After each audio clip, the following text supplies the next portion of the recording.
অস্ত্র অস্ত্র হতে ইবা যুদ্ধ মাঝে জয়লাভ করে ভারতে এরি মাগব জিনিস জিবা ঠিক নইলে যুদ্ধ জিতনান অসম্ভব। অস্ত্রের ভিতরে ডইলা বডইলা অস্ত্র কল আছে, কিছু রাশিয়ান মেড আছে, কিছু হাঙ্গরি মেড আছে, কিছু চাইনা মেড আছে।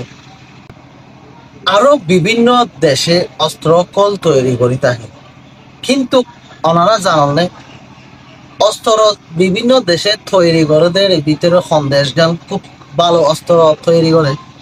এর ভিতরে কয়েকখান দেশ আছে যারা অস্ত্র সব চাইতে বেশি টিকে এবং খুব নিখুঁত ভাবে কাজ করে। এই দেশ ইনলদে Hungary, Russia, America, Israel, Japan ইতারার অস্ত্র ইন খুব ভালো নিখুঁত ভাবে কাজ করে। এই হাঙ্গরি তৈরি যোগ্য AMD-65 নামের অস্ত্র জীবানীতি আরসার হাত মধ্যে দেখা গিয়ে যে সব ইগান নেই দুনিয়া বাইরে।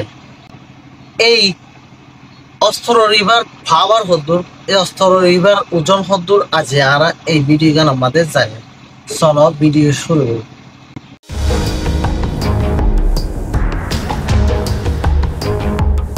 হাঙ্গেরির AMD-65 ইবা এনেকো রাইফেল যা নাকি সহজে নষ্ট হয়ে নজাগৈ এবং সহজে জঙে দৌড়ি নজাগৈ। এই অস্ত্রওয়া চাইতে খুবই হালকা এবং টেকসই মাগব অস্ত্র। হাঙ্গেরির AMD-65 এই অস্ত্রওয়া রাশিয়ার AK সিরিজের কপি।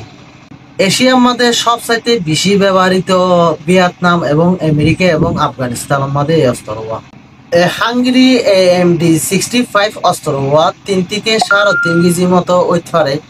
ইবাম মাদে দানায় রিভার সক্ষমতা আছে 30 মতো এবং ইবাইয়ে প্রায় 200 থেকে 300 মিটার দূরে আঘাত করিবার দূর সক্ষমতা এই অস্ত্রের মধ্যে আছে। ইবা খুব কাছাকাছি যুদ্ধ করিবার লাগে খুব মজবুত হাতিয়ার। জিবারে ফায়ার করে বিশ্বত খুব বেশি গরম নইব এবং দানা আটকি নজাইব দিয়ে এরি মাগব হাতিয়ার।